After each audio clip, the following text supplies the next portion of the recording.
जय जिजाऊ मित्रांनो, मी फिरदोस शेख डिजिटल बनो YouTube channel मध्ये आपले स्वागत आहे।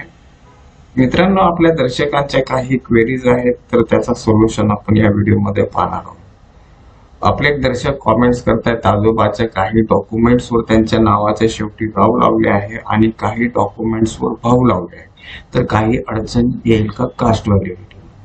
हे बघा, आता तुमच्या ह्या म्हणजे आजोबांच्या म्हणजे ज्यांचे तुमचे पुरावे आहेत तर त्या पुराव्यामध्ये समजा काही म्हणजे नावात अपभ्रंश असेल किंवा स्पेलिंग मिस्टेक वगैरे असेल तर अशा वेळेस आपल्याला त्याच्या रिलेटेड काही दुसरे आणखी महसुली पुरावे ते त्यासोबत आपल्याला जोडावे लागतात, जेणेकरून तुम्ही ते तुमचेच नातलग होते। आणि जर त्याच्या रिलेटेड काही म्हणजे आजोबांनी काही राजपत्र वगैरे करून ठेवलं असेल तर म्हणजे प्रश्नच येत नाही। आणि जर तसं केलं नसेल तर तुम्हाला तसा एक त्या स्वरूपाचा अफिडेव्हिट पण द्यावा लागतो। आणि शक्य असेल तर त्यांच्या जे म्हणजे स्कूल लिव्हिंग सर्टिफिकेट समजा दिला असेल तर महसुली पुरावे जोडण्याचा प्रयत्न करा। तर असे म्हणजे करून तुम्ही ते करू शकतात, अडचण येणार नाही। नेक्स्ट क्वेरी आहे, माझे कास्ट सर्टिफिकेट नाशिक डिस्ट्रिक्टचे आहे, मी पुणेमध्ये राहतो, नंतर मला डॉक्युमेंट्स नाशिकच्या बार्टी मध्ये सबमिट करावे लागते का पुण्यामध्ये? हे बघा, आता मुळातच कास्ट सर्टिफिकेट आपण जो काढतो तो ज्या जिल्ह्याचा असेल त्या संबंधित जिल्ह्याच्या जात पडताळणी समितीला आपला प्रकरण जातो। तर हे डिपेंड्स करते तुमचा कास्ट सर्टिफिकेट कोणत्या जिल्ह्यातनं निर्गमित झाला, तर त्या जिल्ह्याच्या जात पडताळणीला तो जाईल किंवा त्या विभागाच्या जात पडताळणी समितीला तो वर्गवतो। आता दुसरा प्रश्न असा आहे का अनेकांनी 2012 पूर्वी म्हणजे जातीचे दाखले काढलेले। आता पूर्वी 2012 पूर्वी काय व्हायचं का जातीचे दाखले तुम्ही जिथं राहत आहे तिथनं तुम्ही काढू शकत होता, परंतु 2012 चा जो GR आहे त्याच्यामध्ये मग नंतर तिथनं आपला जो मूळ गाव आहे तिथनच आपल्याला जातीचा दाखला काढावा लागतो। आता समजा तुमचा जो जातीचा दाखला आहे तो जर आता काही ज्या समित्या आहेत त्या एक्सेप्ट करतात जर तुमचा मूळ गावाचा नसेल आणि 2012 पूर्वीचा कास्ट सर्टिफिकेट असेल तर ते घेतात, परंतु काही समित्या ज्या आहेत तुम्हाला तुमच्या मूळ गावाचा जातीचा दाखला डिमांड करतात का तुम्ही मूळ गावाचा जातीचा दाखला काढा आणि नंतर कास्ट व्हॅलिडिटी साठी अप्लाय करा। आणि आपला जो कास्ट व्हॅलिडिटी साठी जो आपण म्हणजे अप्लिकेशन करतो तर त्याच्यामध्ये जात पडताळणी समिती ती निवडली जाते जो ज्या जिल्ह्यातनं आपण जातीचा दाखला काढलेला असतो। नेक्स्ट क्वेरी आहे, सर मी 12वी पास आहे पण I am not taking admission at any college, so I haven't school documents. So please tell me any solution to my caste validity. देखो हे बघा, जर तुम्हाला कास्ट व्हॅलिडिटी काढण्यासाठी तुम्हाला पर्पज पाहिजे असतो, निमित्त पाहिजे असतो, तरच तुम्ही जात पडताळणीसाठी अर्ज करू शकता।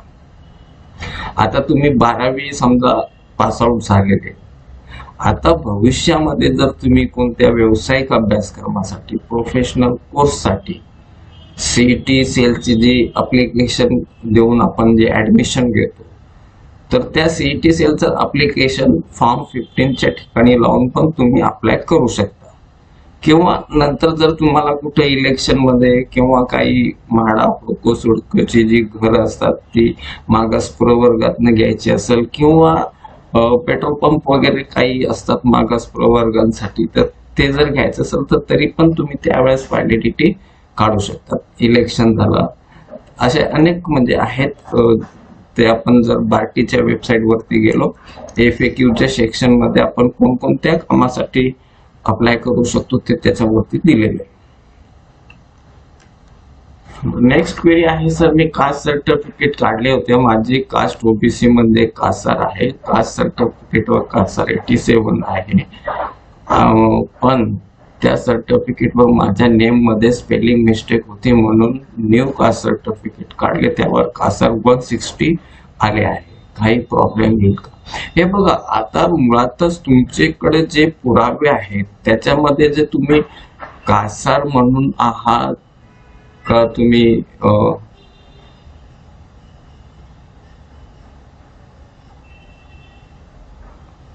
आता तुम्ही जे म्हणजे कासार म्हणजे कास्टचे आहेत आणि कासार कास्ट मध्ये तुमचा जो सिरियल नंबर आहे तर तो एकदा तुम्ही त्या संबंधित आहे का ते पहिले निश्चित करा आणि त्याच्यानंतर मग तुम्ही म्हणजे ते अप्लाय करा.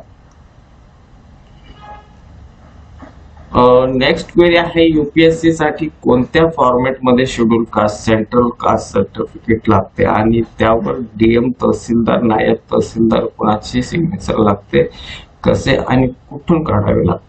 हे बघा, आपला जो जातीचा दाखला महाराष्ट्राचा आपण ज्या तहसील मधनं अप्लाय करतो त्याच तहसील कार्यालयातनं आपल्याला सेंट्रल कास्ट सर्टिफिकेट काढावं लागते. आता दुसरी गोष्ट फॉर्मॅट, ह्याचा सेंट्रल कास्ट सर्टिफिकेटचा फॉर्मॅट हा म्हणजे वेगळा असतो, आपल्या स्टेटचा वेगळा असतो, सेंट्रल कास्ट सर्टिफिकेटचा फॉर्मॅट वेगळा असतो. आता त्या फॉर्मॅट मध्ये आता म्हणजे इन्कम पण मेन्शन केलेली असते जर ओबीसी असाल तर तुम्हाला ओबीसी असाल तर तुम्हाला सेंट्रल कास्ट सर्टिफिकेट हे दरवर्षी नव्याने काढावं लागतं. तर हा फरक आहे. म्हणजेच तुम्हाला कास्ट सेंट्रल कास्ट सर्टिफिकेट आपण ज्या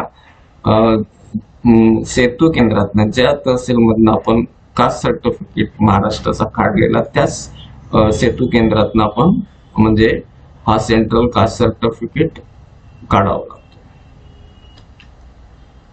नेक्स्ट क्वेरी आहे, सर माझ्या कास्ट सर्टिफिकेट आणि व्हॅलिडिटी दोन्ही मध्ये कन्व्हर्टेड बुद्धिझम असा आहे तर मग मी अप्लाय करू शकतो का सेंट्रल? हो, तुम्ही सेंट्रल कास्ट सर्टिफिकेट साठी अप्लाय करू शकता. आता हे बघा, आपल्या महाराष्ट्रामध्ये 1960 पासून म्हणजे जर बौद्ध धर्म कन्व्हर्टेड टू बौद्ध आणि त्याचे जे जातीचा उल्लेख न करता त्याच्यामध्ये सिरियल नंबर त्या जातीचा असलेला जो सिरियल नंबर तो लिहिला जातो, म्हणजे त्याच्यामध्ये जातीचा उल्लेख होत नाही. मात्र केंद्रामध्ये तुम्हाला जातीचा उल्लेख असलेला तिथं मिळतो.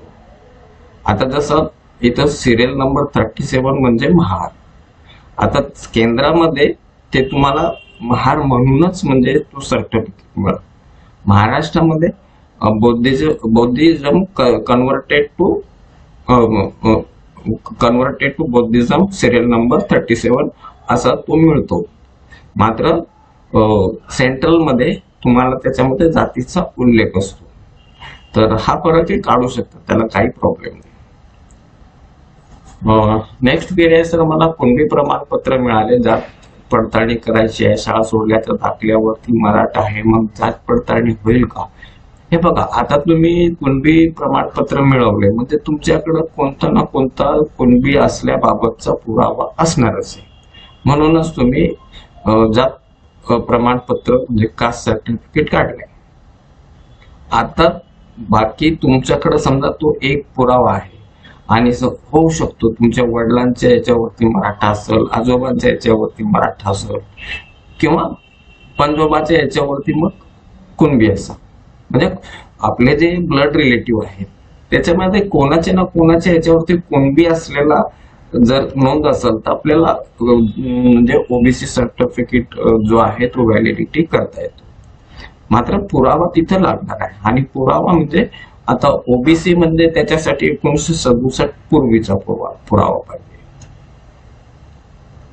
नेक्स्ट क्वेरी आहे, सर मी महादेव कोळी समाजाचा आहे, नाशिक मध्ये तरी सुद्धा जात पडताळणी निघत नाहीये तर काय करावे?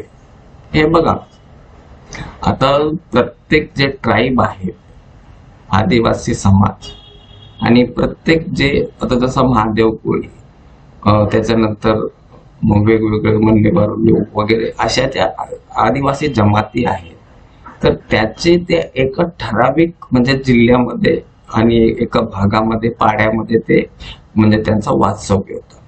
आता जर तुम्ही म्हणजे त्या जिल्ह्याच्या व्यतिरिक्त जर तुम्ही सांगत असाल का या जिल्ह्यातनं मला हे द्या तर तसं होत नाही.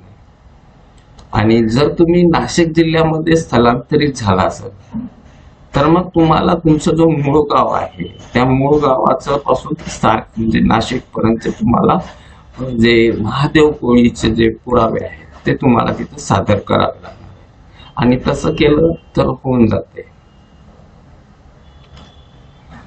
नेक्स्ट क्वेरी आहे सर, मी 2022 मध्ये तहसील कार्यालय सेतू केंद्रामध्ये ओबीसी सेंट्रल कास्ट सर्टिफिकेट काढलं होतं. ते वेळेस कास्ट सर्टिफिकेट वर तहसील कार्यालयामधून ऑफिस सील दिलं नव्हतं कारण ओबीसी सेंट्रल कास्ट सर्टिफिकेट एक नंतर काढावं लागतंय. ओबीसी सेंट्रल कास्ट सर्टिफिकेट त्यावर डेप्युटी कलेक्टर, हे बघा कास्ट सर्टिफिकेट जो आहे कोणताही असू द्या, सेंट्रल कास्ट सर्टिफिकेट असू द्या किंवा महाराष्ट्र स्टेट कास्ट सर्टिफिकेट असू द्या, इश्युइंग अथॉरिटी जी आहे ती म्हणजे एसडीओ, म्हणजे एसडीओ लेवलच्या खालच्या अधिकारी जातीचा दाखला निर्गमित करू शकत नाही, ते म्हणजे सही करू शकत नाही.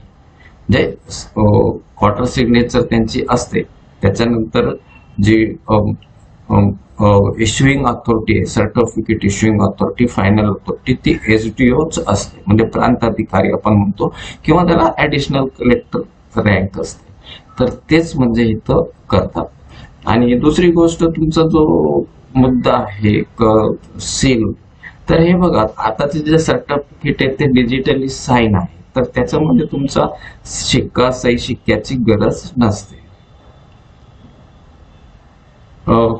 नेक्स्ट क्वेरी आहे, आधी जात पडताळणी करताना रद्द झाले असे ऑनलाईन दाखवत होते, मी कार्यालयात गेलो होते, त्यांनी मला नोटीस काढली की मी शाळा ही 1983 ला बंद झाली असे मी कार्यालयात सांगितले व एक शपथ.